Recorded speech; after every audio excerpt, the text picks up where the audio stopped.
खूप छान अशी एक वाटी पोह्यापासून नाश्त्याची रेसिपी करणार आहोत। खूप सोप्या पद्धतीने होणार आहे, खायला पण एकदम मस्त लागणार आहे आणि कमी साहित्यामध्ये बनणार आहे। त्यामुळे हा शेवटपर्यंत व्हिडिओ नक्की बघा। आणि हो, तुम्हाला आमचे व्हिडिओ कसे वाटतात ते कमेंटमध्ये आम्हाला नक्की सांगा। चला तर मग रेसिपीला सुरुवात करूया। मोठी वाटी घेतलेली आहे, त्यामध्ये इथे मी एक वाटी पोहे घेतलेले आहेत। या पोह्याला स्वच्छ असं मी चाळून घेतलेलं आहे, ते आपण या वाटीमध्ये ओतून घेणार आहोत आणि ह्याच्यामध्ये आपण पाणी ओतणार आहोत। या पोह्याला आपण स्वच्छ असं धुवून घ्यायचं। तर याला आपण स्वच्छ धुवून घेणार आहोत। तर इथे बघू शकता आपण स्वच्छ असं पोहे हे धुवून घेतलेलं आहे। तर आता काय तर 2-3 मिनिटं याला भिजत ठेवायचं। तर इथे बघू शकता मी एक बटाटा घेतलेला आहे, इथं कच्चा बटाटा घेतलेला आहे, त्याची मी साल काढून घेतलेली आहे आणि स्वच्छ असं धुवून पण घेतलेलं आहे आणि त्याला पाण्यामध्ये ठेवलेलं आहे। पाण्यामध्ये ठेवलं ना आणि काळा पडत नाही म्हणून मी पाण्यामध्ये ठेवलेलं आहे। तर इथे मी एक विळी घेतलेली आहे, इथं तुम्ही सुरीचा पण वापर करू शकता। तर आपण हा कच्चा बटाटा घेतलेला आहे, ह्याला आपण चिरून घेणार आहोत आणि चिरल्यानंतर ह्याच्या आपण बारीक बारीक अशा फोडी करून घेणार आहोत।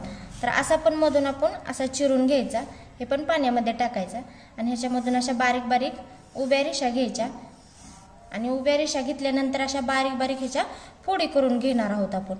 तर आपण सर्व बटाट्याच्या अशाच फोडी करून घ्यायच्या आणि ह्याला पाण्यामध्ये टाकायचं। तर इथे बघू शकता आपण बटाटे छान असे फोडी करून घेतलेले आहे। तर याला आता आपण पाण्यातच ठेवणार आहोत।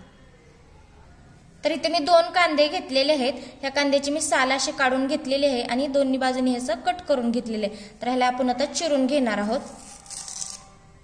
आणि चिरून घेतल्यानंतर असं पातळ ह्याच्या कापा करून घ्यायच्या। तर हे बघा अशा पद्धतीने आपण सर्व कांद्याच्या अशाच कापा करून घेणार आहोत। तर इथे बघू शकता अशा पद्धतीने मी हा कांदा चिरून घेतलेला आहे। तर हाताच्या साहाय्याने हे काय करायचं, असं सुटसुटीत कांदा करून घ्यायचा। वाटी घेतलेले आहे, जे आपण पोहे भिजवून ठेवले होते ना, ते आपल्या पोह्याला 2-3 मिनिटं झालेले आहेत। पोहे पण छान असे भिजलेले आहेत, ते आपण ह्या वाटीमध्ये टाकून घेणार आहोत। तर सर्व पोहे असे व्यवस्थित ह्याच्यामध्ये टाकून घ्यायचे आणि जो आपण कांदा चिरून घेतलेला होता ना, तो पण ह्याच्यामध्ये टाकून घ्यायचा आणि थोडंसं चवीनुसार मीठ टाकायचं आणि मीठ टाकल्यानंतर हे सगळं असं मिक्स करून घ्यायचं हाताच्या साहाय्याने। कांदा आणि पोहे हे एकजीव करून घ्यायचे। तर इथे बघू शकता आपण पोहे आणि कांदा व्यवस्थित असं मिक्स करून घेतलेला आहे। आता ह्याच्यामध्ये आपण मसाले टाकून घेणार आहोत। तर इथे 1 चमचा लाल मिरची पावडर टाकलेली आहे, तिखट तुमच्या सोयीनुसार टाकायचं। अर्धा चमचा हळद टाकायची, अर्धा चमचा तर अर्धा चमचा ओवा घेतलेला आहे। ओवा काय करायचा, हातावर असा घ्यायचा आणि व्यवस्थित असा चोळायचा आणि चोळल्यानंतर ह्याच्यामध्ये टाकून घ्यायचा। इथं अर्धा चमचा मी जिरं घेतलेलं आहे, जिरं पण टाकायचं। इथं अर्धा चमचा लसूण अद्रक पेस्ट घेतलेली आहे, ती पण ह्याच्यामध्ये टाकायची आणि 2 हिरव्या मिरच्या घेतल्या होत्या, त्या बारीक अशा चिरून घेतलेल्या आहेत, ती पण ह्याच्यामध्ये टाकायच्या। चिमूटभर असा हिंग घेतलेला आहे, हिंग पण ह्याच्यामध्ये टाकायचं। हिंग ऑप्शनल आहे, असेल तर टाका, नसेल तर नाही टाकले तरी पण चालते। तर इथे मी धने घेतले होते थोडेसे, अर्धा चमचा धने घेतले होते, त्याला असं टेचून घेतलेलं आहे, ते पण ह्याच्यामध्ये टाकून घ्यायचं आणि सर्व असं मिक्स करून घ्यायचं। हे थोडंसं असं मिक्स केल्यानंतर आपण ह्याच्यामध्ये बटाटा टाकून घेणार आहोत। जो आपण बटाटा चिरून घेतलेला होता ना, तो आपण ह्या पाण्यामध्ये ठेवलेला आहे। आता या पाण्यामधनं ह्याच्यामध्ये टाकून घ्यायचा। तर सर्व बटाटा आपण ह्याच्यामध्ये टाकून घेणार आहोत। तर आता इथं आपण बटाटा पण टाकून घेतलेला आहे। आता त्यामध्ये आपण बारीक चिरलेली अशी कोथिंबीर टाकायची आणि कोथिंबीर टाकल्यानंतर हे आता सर्व मिक्स करून घ्यायचं आणि इथंच तुमचे मसाले किंवा मीठ कमी असलं ना, तर इथंच आपण चेक करून टाकायचं। तर हे सर्व असं छान मिक्स करून घ्यायचं। आपण सर्व असं व्यवस्थित मिक्स करून घेतलेलं आहे। आता ह्यामध्ये आपण बेसन पीठ टाकणार आहोत। तर इथे मी अर्धी वाटी बेसन पीठ घेतलेलं आहे, ते आपण ह्याच्यामध्ये टाकणार आहोत। तर लागेल तसंच टाकायचं, एकदम सगळं नाही टाकायचं आणि सर्व असं मिक्स करून घ्यायचं। आता इथं आपण बेसन पीठ टाकल्यानंतर आपण व्यवस्थित असं मिक्स करून घेतलेलं आहे।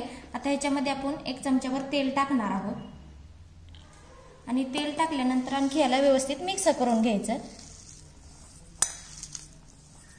तर इथे बघू शकता अशा पद्धतीने आपण हे मिश्रण छान असं तयार करून घेतलेलं आहे आणि ह्याच्यामध्ये थोडासा पाण्याचा शितुडा दिलेला आहे, जास्त पण नाही, थोडासाच दिलेला आहे।